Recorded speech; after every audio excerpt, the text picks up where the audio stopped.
So both of your parents were from Indiana, and then you went to college at Purdue and then served in the Merchant Marine all around the world. So what made you decide to ultimately make Tulsa your home? Well, I guess because I grew up here, and that's where my friends were and associates that I'd grown up with. And a little bit of that, I'd gone to the University of Tulsa, so I had, other than breaking away at the junior year to go to Purdue, I'd just been around town, and I didn't see any reason to leave.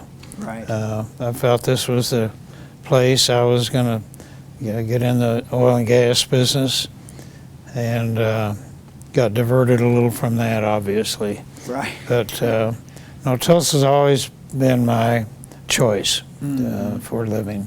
And so you made Tulsa your home, established yourself in business, and then ultimately ended up running for office. What made you want to do that? How did that come about? That was kind of interesting. I had been in the drilling business for a good part of the 1950s and early 60s. And the drilling business really kind of went in the tank, so to speak. So my partner and I, Bob Reed, decided to shut down the drilling operation. So as part of our arrangement to have to kind of quit the business, I agreed to take the production we had.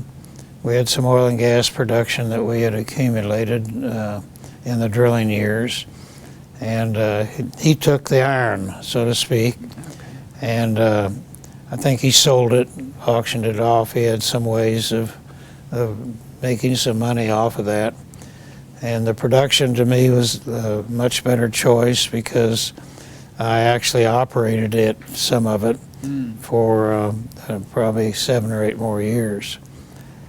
And so that was how I made when the drilling business ended for me, I really was without a principal of business. And so I had a friend of mine, Mary Dunn, who was a prominent Republican activist at the time. She approached me and said, Bob, we want you to run for mayor. Oh, mayor. Oh, well, what would that be like? I didn't know a thing about city government. Right. Nothing. Yeah. And so I thought on it a little while, and I said, I don't believe that's where I ought to be. And she said, well, you're an engineer. Why don't you run for the street commissioner's job? That's public works and codes and things like that. Mm-hmm. So that's what I elected to do. And Guy Hall had been an incumbent in the office, so you kind of wondered whether you're going to bite off that and be able to accomplish winning. But that's what we did. We started a little campaign. I have a lot of little stories about that too, because Dewey Bartlett was a good friend of mine, senator. He's governor at that time, I think. And he volunteered to help me, which he did. He got my campaign manager, and so I said, okay, I'll run, and I upset Guy Hall. And that time the city commission was Republican, Democrat, partisan, and the only Republican on the commission was Dean Langenheim, who was had been the retired Dean of Engineering at the University of Tulsa. Mm-hmm. And I had known him vaguely from going to school there. But Jim Maxwell was a mayor, and we had two other commissioners and an auditor. So I fit in. I was at least got a little more of the Republican vote on the things that came up, and we had a 3-2 Republican majority until Jim Hughley was elected in 1966. I remember you telling me a story about early on in that campaign, maybe when you gave one of your first public comments about was it a bond issue or something, and Guy Hall came up to you afterward and... Well, it wasn't Guy Hall. Oh, it wasn't? Okay. No. We had some kind of a gathering of the elected officials. I think it was at a luncheon or something, a civic center, kind of civic club luncheon. And a lot of the talk was about the expressway funding that was available. And of course, as a street commissioner, I was going to get busy and build a lot of expressways and get the system together. And I mentioned that we had all this money available to buy mostly right-of-way with, not to construct expressways, but purchase right-of-ways. And I had all the names of the expressways we were going to do this on. And when the luncheon was over, Frank O'Brien, who was the county commissioner from the north side, he came up to me and he said, "Bob, that's good to hear all that, but did you know all that funding was county bond issues? It wasn't city?" Oh, it is. Okay. So I tried to submerge myself after that.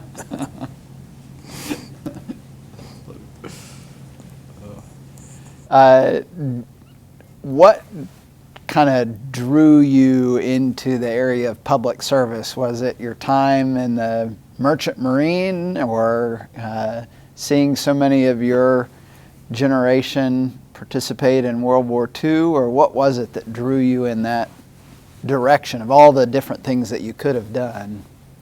Well, probably one was the influence of my dad. He was a United Way campaign chairman one year, and he had a great respect for the public officials. And I guess I'd known, because I was kind of helping with some political things, I'd known several people running for office and maybe in office. And so it wasn't a long-term choice of mine to get into public service. But I was a volunteer for the community chest too at the time, and worked the cards, and had gotten acquainted with several of the leaders of the community chest, so which is today the United Way. And so I think that was an influence on me to think about making the race for street commissioner. Okay. Tulsa's population has grown fairly slowly, especially in the last decade, probably. And you know, someone were to question about, well, can Tulsa get much bigger? It would be a hearty yes, it can, because I think today there are a lot more innovation in the industries we have, instead of being just dependent on the oil and gas side of it. And when we lost the thousands of jobs back around 2000 or so, that was a real stumbling block for Tulsa, because a lot of people moved out. But no, I see Tulsa has, to me, adequate open space to build. You have to realize that a lot of people are going to go to the suburbs. Suburbs are still very attractive for less expensive land.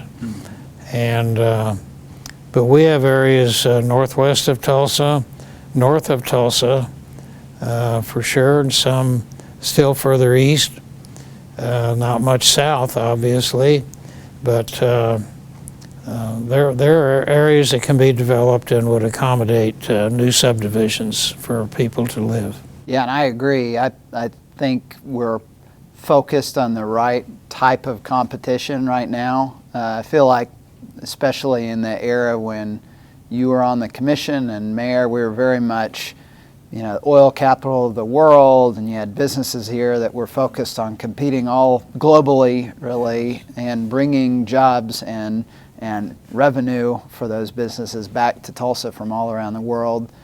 And that's been a big focus for us in the last year and a half here at the city, is reorienting our sites to be back on that playing field, which when you look at cities all around the world right now, the ones that are growing are the ones that are competing nationally and internationally, not the ones that are trying to one-up the suburbs. They're the ones that are working with the suburbs. So I feel really good about the trajectory we're on.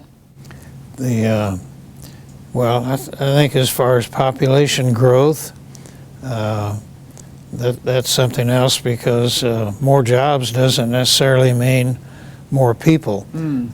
Productivity really kind of eliminates a lot of the need for jobs. And so as it's kind of an opposing force to having more people. Productivity really kind of eliminates a lot of the need for jobs. And so as it's kind of an opposing force to having more people.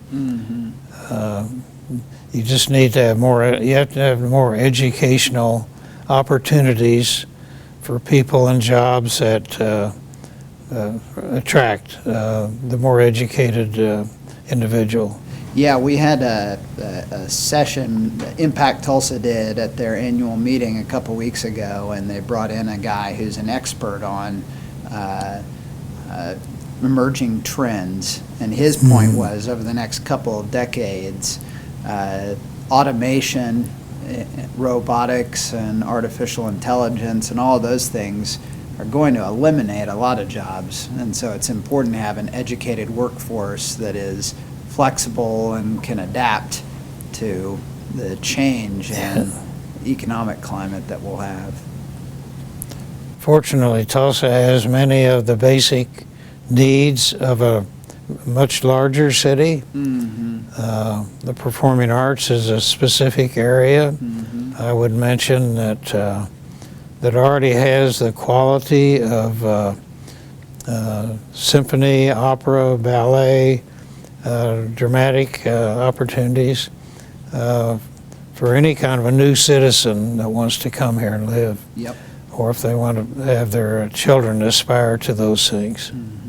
So going back to the history of Tulsa, do you think that Tulsa grew because the railroad put their tracks right through downtown, or what is it that you think caused Tulsa to grow the way it did so rapidly, especially early in the 20th century? Well, I think in those days of the late 1800s, Tulsa was mostly a cattle and farming community. And one of the big stumbling blocks was always getting your cattle to market. So the big event about the railroads is that Frisco decided to extend their railroad from Veneta to Tulsa.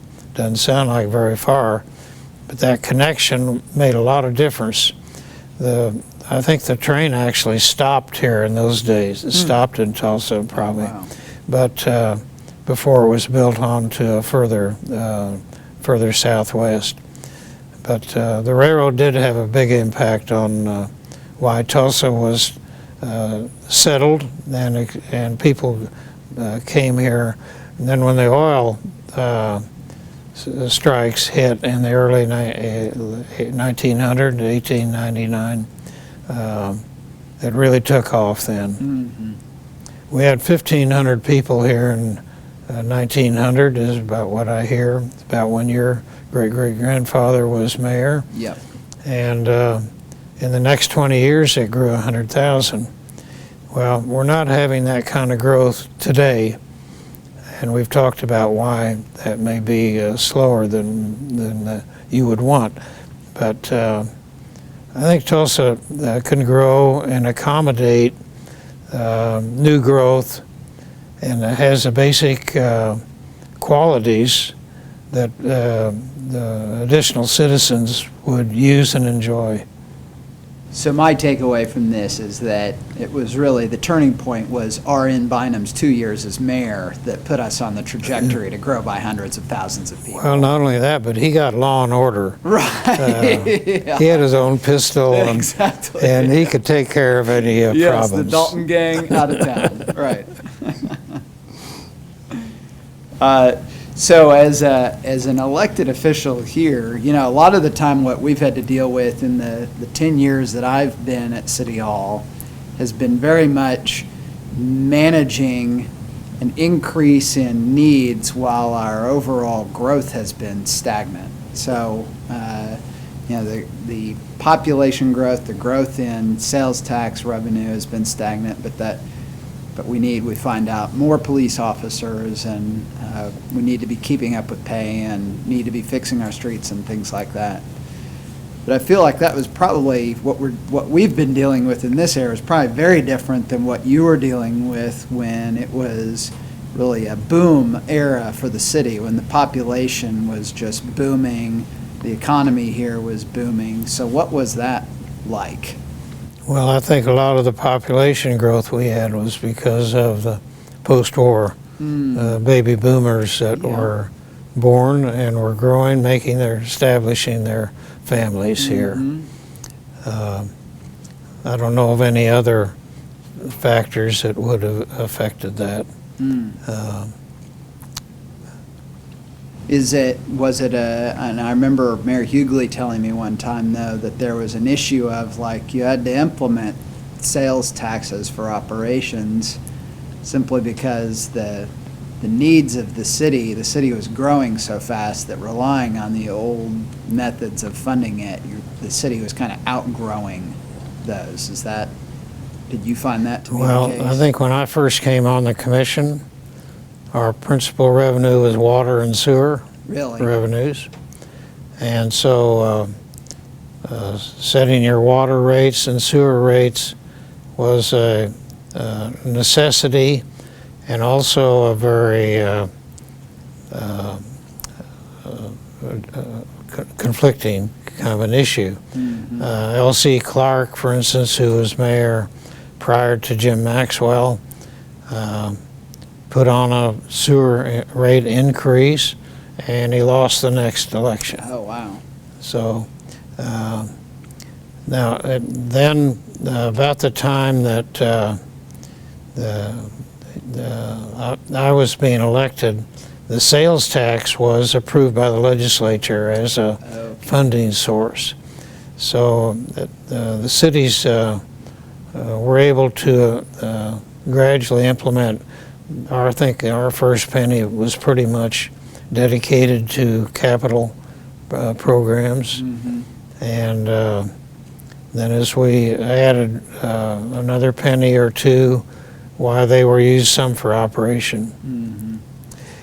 Also, the city had at least when I was late street commissioner and early mayor, we had a federal revenue sharing program that had come in from the federal government, and we dedicated that to just capital items. Oh, wow. So we were able to do a lot of the capital keeping up with things through that source. Interesting. And I actually had quite a bit of trouble passing bond issues. They were very difficult. And the street issues in particular took 60%. Oh, wow. So that was even more of a block to adequate funding. Right. So when you came in as mayor, what was the number one thing that you wanted to accomplish? I think I had parks as probably my top priority. I had noticed when I was street commissioner that the city was lagging badly in the upkeep and the expansion of their park system. I think they had had a bond issue in the late 1959, something like that. They'd gone pretty much through the whole 60s without any significant attention to parks. So Mohawk Park, the development of that, and the other park areas were key objectives of mine. And you feel like you were able to make progress on parks during your 8 years as mayor? Yes, we had a bond issue specifically for parks, and we did because we had let growth in the city take up a lot of the nice vacant areas that you would normally go for neighborhood parks. Right. So we put some money to that. We redid Mohawk Park significantly, and that was our emphasis in the first 2 years. Interesting. Okay. I'd like to know, because you've had a busy year and a half now as mayor, what else would you like to achieve other than the things you have so well described already in the different audiences? Yeah. But I'm sure you always have a new goal. Are there any new goals that you're...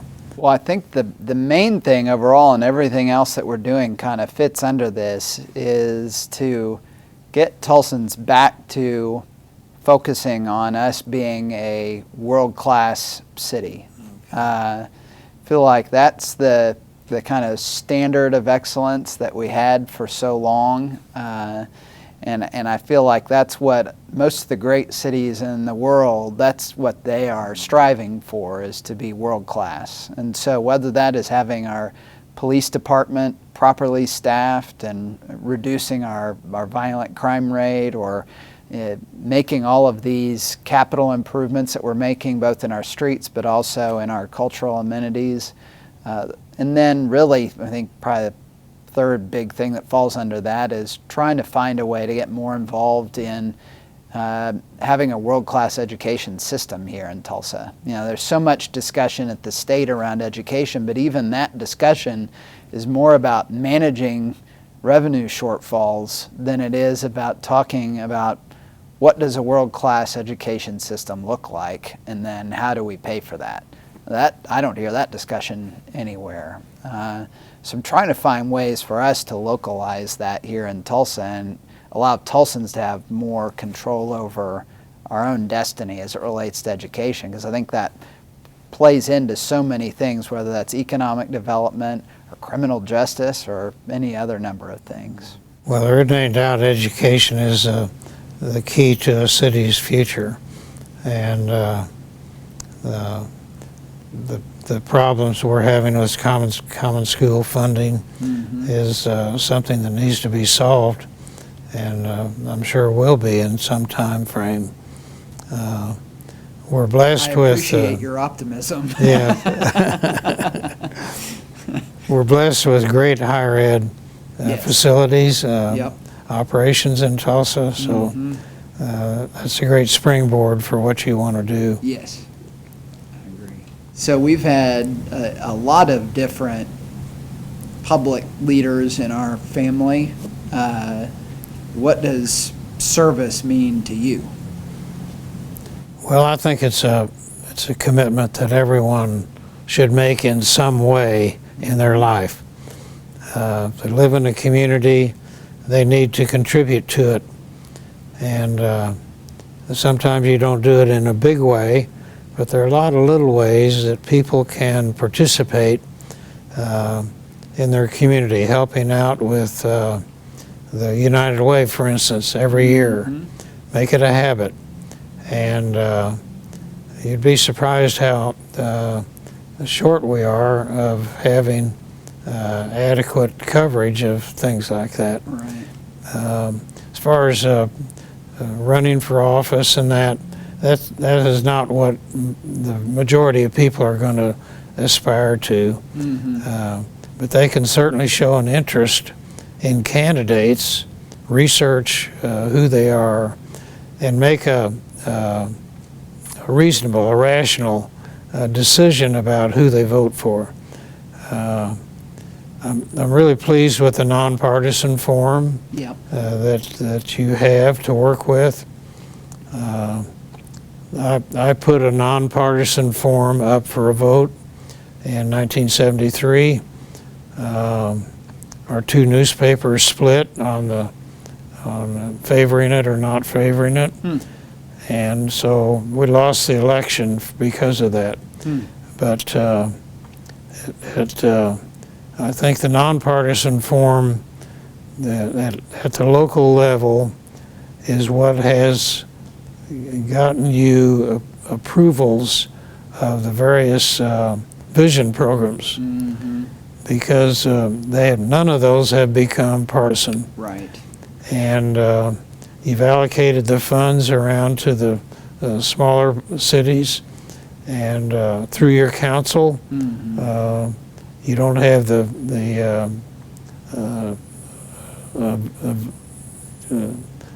kind of adversarial attitudes from your city council. They work together smoothly. I credit you with a lot of the smooth operation of your city council, by the way. I compliment you on that.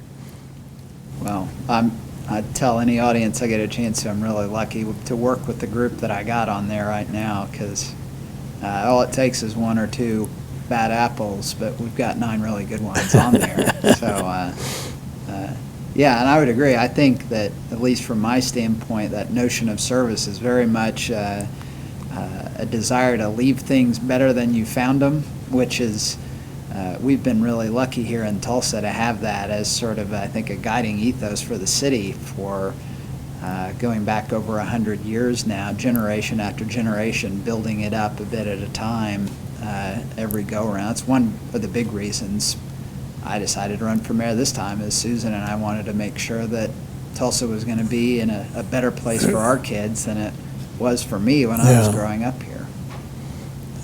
It's a good goal to have, and that's true of public service generally. So when you were, I know one of the big issues when you were on the commission and then when you were mayor was this notion of whether we should have a commission or a city council. And you just talked a moment ago about the value of what the council has brought, having this form of government. But can you talk about, one, what were the good and the bad of having a city commission, and why were you so strongly supportive when you were mayor of switching to a council form of government? Well, the city commission form is kind of a disappearing form for municipal government. I was told that the commission form was kind of brought into being as a result of the big Galveston flood in 1900. And I think whatever form they had in Galveston wasn't working, so they wanted a form that put, in the case of the commission form, they wanted a police and fire commissioner, street commissioner, finance, and a water and sewer. They could deal with, in a much more personal way, they could get involved and do their job without having a lot of talk and delays. And so when the commission was formed, obviously it was an at-large. You had to lecture officials at-large. The at-large factor became a factor in changing, because there was a sense that certain at-large was just whatever ruling party was in fact, that would be the way your commission was. And there are certain areas of the city that were may have been either way, either party, and they would not have a chance of voting in somebody that they favored. So the courts actually got involved in that issue, and they mandated some cities to change to a council form where you voted your elected officials in by district, and so you could have an at-large election for a mayor, but each council member was elected in order to serve a certain part of the city and not the overall city. I see. So I saw that as an advantage.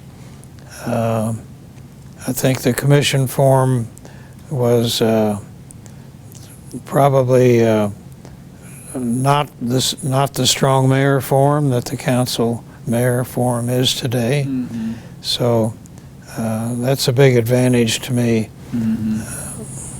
And I do think we probably have a better batting average these days on capital improvements initiatives because they have to be run through that council process where I think necessarily you probably get buy-in from a broader cross-section of the city than you might through an at-large elected Absolutely. That's the great benefit Tulsa's had since they changed forms, is being able to pass these big issues. Now, you have to deal with the other controversy about whether to have an election on or whether to include this or include that. Sure. But it definitely is an advantage. Great. So, I know how long it's been since you were mayor because you retired when I was 6 months old, so it's been 40 years. I know that. Right. I don't like to think about it being that long. Yeah. But if you could, is there something that if you could go back to change from when you were mayor, is there anything that comes to mind? Well, I think being mayor was a highlight of my life. Yeah. I used to say, tell my secretary, every day being a mayor is different. Yep. And every hour of every day is different. Yeah. I know my Ann Baxter, who was my secretary for 14 years, she would type up a little card, 3x5 card, and she'd put my schedule, 8 o'clock here, 9 o'clock there, 10 o'clock there, 11 through the day, and into the evening if necessary. And every time you would go to a different appointment, different meeting, your day changes. The needs that are brought to you and your ability to deal with them changes hourly. Right. The other thing I would say, though, about scheduling, and it's not one of the main things we're going to talk about, I always thought that the mayor needed to, besides being accessible, the mayor needed to be involved in all of the different facets of where his office decreed him to be. So I found the mayor was on probably 10 or 12 boards, commissions, committees of some kind, and that attending those meetings was a priority in how I scheduled my time. That was the only way that I could have a comprehensive view of what was going on in the city. So when I'd come back to a commission meeting where you have different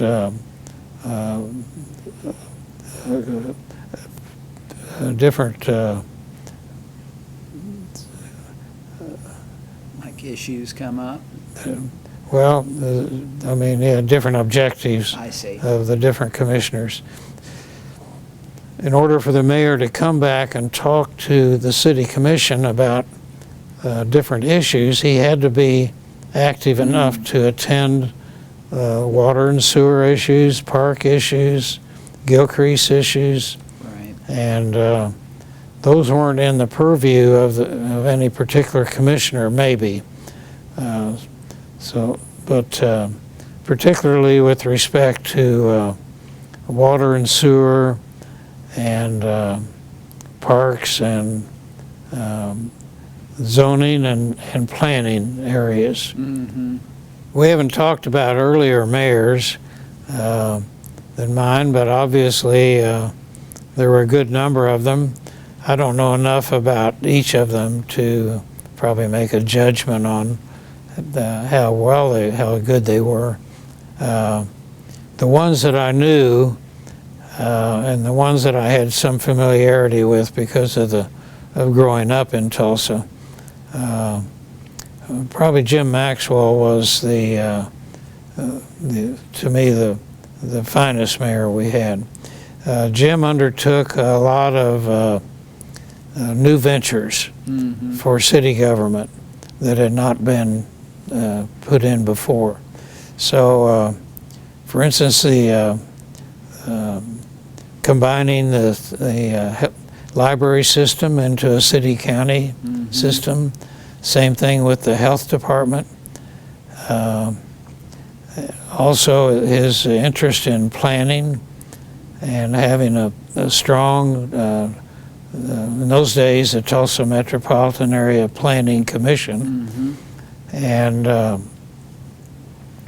And later we got INCOG as a regional planning authority, but the transition from just a Tulsa authority to a regional was a big step. Mm-hmm.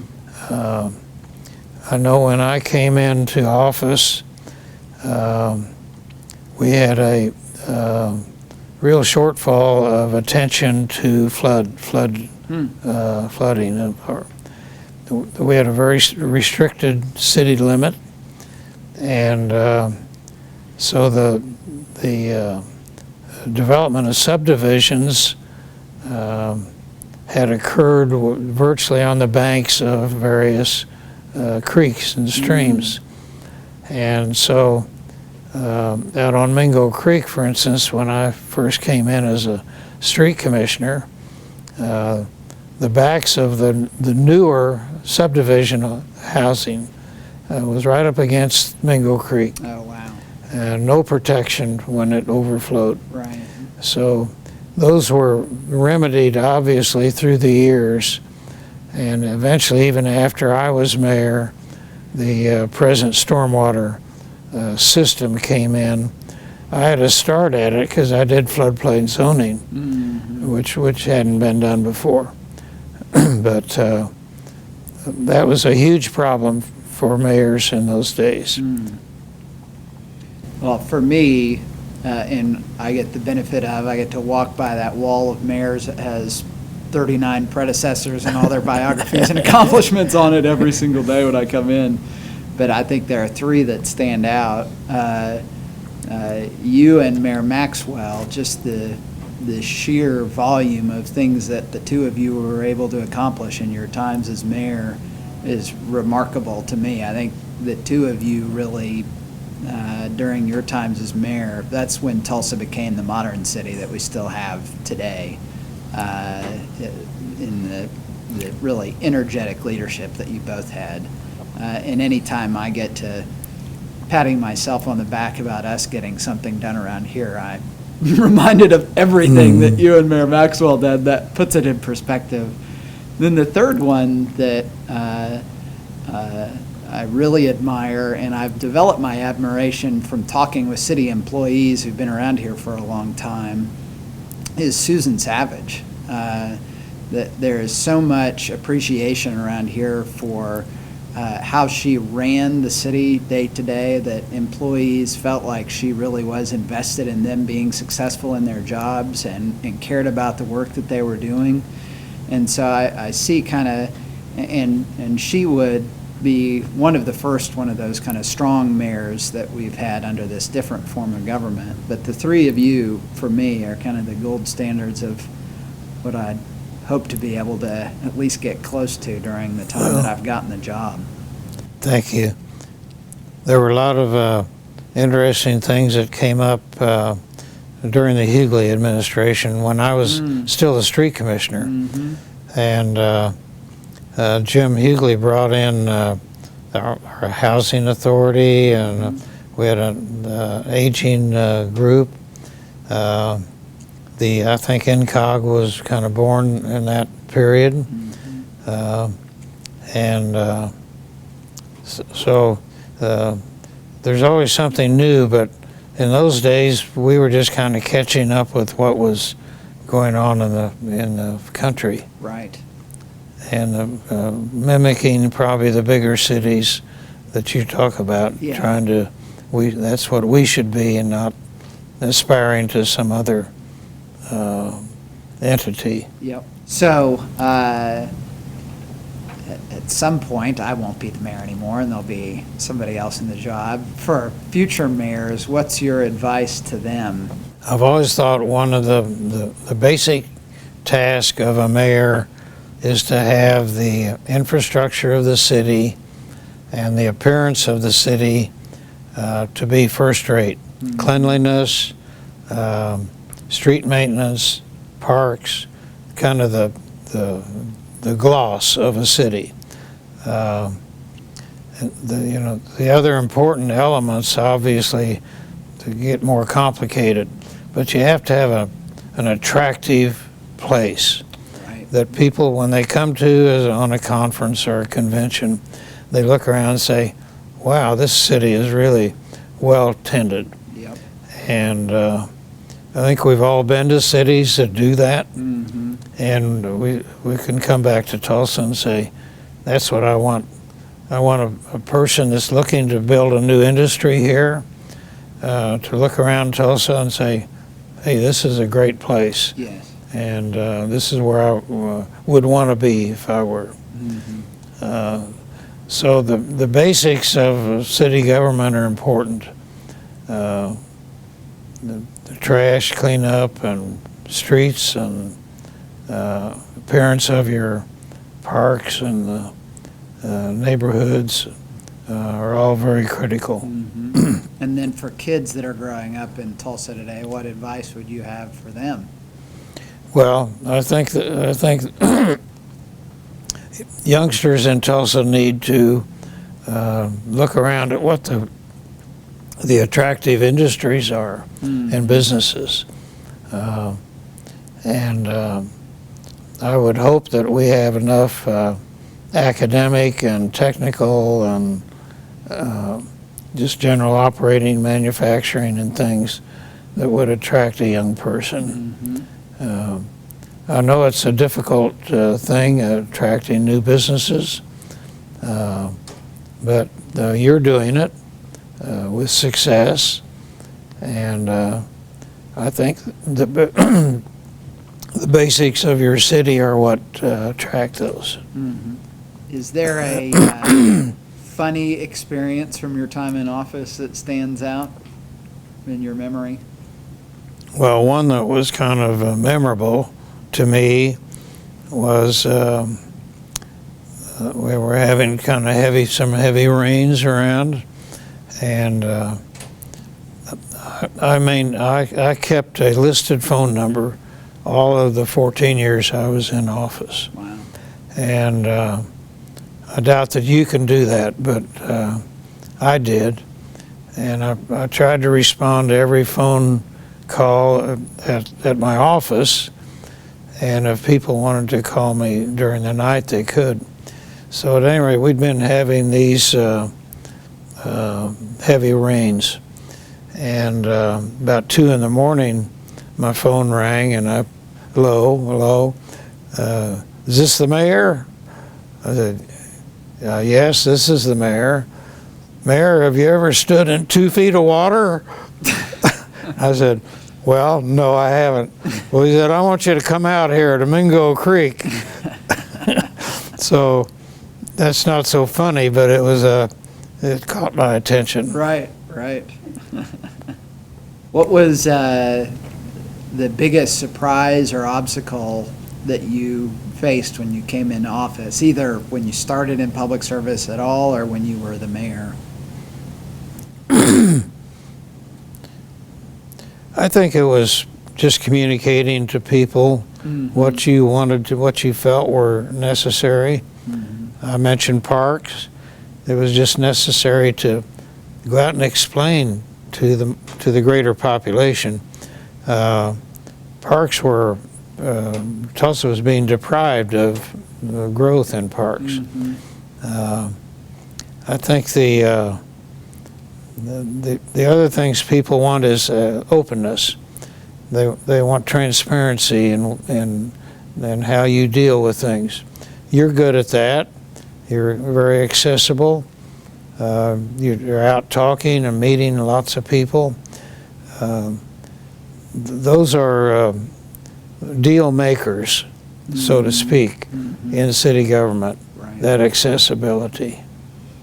I would agree. I think that's probably one tool that I have today as mayor that mayors didn't have maybe in the era when you were in there. Was, I would think, boy, if you didn't get it in the newspaper or a radio station or a TV station to pick something up, I think it'd probably be very hard to communicate to a mass audience, whereas today we have email and social media and so many means of communicating a message with people. You know, it's a different world today in that sense. What's the greatest piece of advice someone has ever given you? Well, that probably came from my dad, which was work hard, do the job you want. He used to talk about accomplishing things as the joy of accomplishment. The joy. It's the happiness you get when you've faced a problem and you've dealt with it and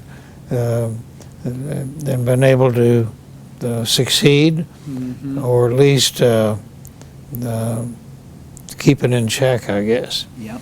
But the joy of accomplishment was a hallmark phrase of my dad. And I've always felt like, well, I feel really good when I do a good job. Yeah. And I usually won't feel good if I don't do the good job. Right. So, Where do you see Tulsa going in the future? well, I think you've identified some goals for Tulsa. To be a city that isn't just another municipality, and to be world class. And making it happen now is your job. And I see Tulsa accomplishing those things. I think you're giving it the attention and the direction, and those two things will get you to a goal. And so that would simply be my advice, is to bore in on the things you've identified and bring the people along with you. Other people have to understand what you want and what you're desiring. Right. And you need to be open about how it's accomplished. And Tulsa can it is a great city, but it can be a greater city too. Yep. Well, I feel really good about where I see Tulsa going. I feel like we've really pulled together as a city, and I see people working together in ways where they set aside differences that you see other areas, especially areas of government, but even in other communities, that they have a tendency to allow to divide that community. And in Tulsa, we're kind of setting those things aside and just focused on being the best city we can. It's a really unique moment. I think about our history as a city and kind of feel like there are, at least this is my current theory, is there are these kind of three periods of rapid growth for us as a city and improvement. And that would be in the 20s and 30s, the 60s and 70s, and now I think today with the improvements that we're making in Tulsa that put us on a good footing to really grow into the future. And one thing I'd say is, and I think may be different than our past, is the key for our growth is being a more welcoming and maybe internationally focused city, to where the immigrant community, which is one of the fastest growing parts of our city, feels like this is a place, a great opportunity for them. So doing all of those things here in Tulsa, I think, has us on a good trajectory. Tulsa is on a wonderful trajectory, and you're accomplishing it. And it takes time, obviously, to get to the goal that you want, but you are there. And people in Tulsa have a different feel about our city today than they did 5 years ago, or even a few years ago. I think they have a sense that the city is really accomplishing new things, that there's a better environment, not just nature's environment, but a better work environment, and a very progressive tone that is in city government and in the business community. Good, good.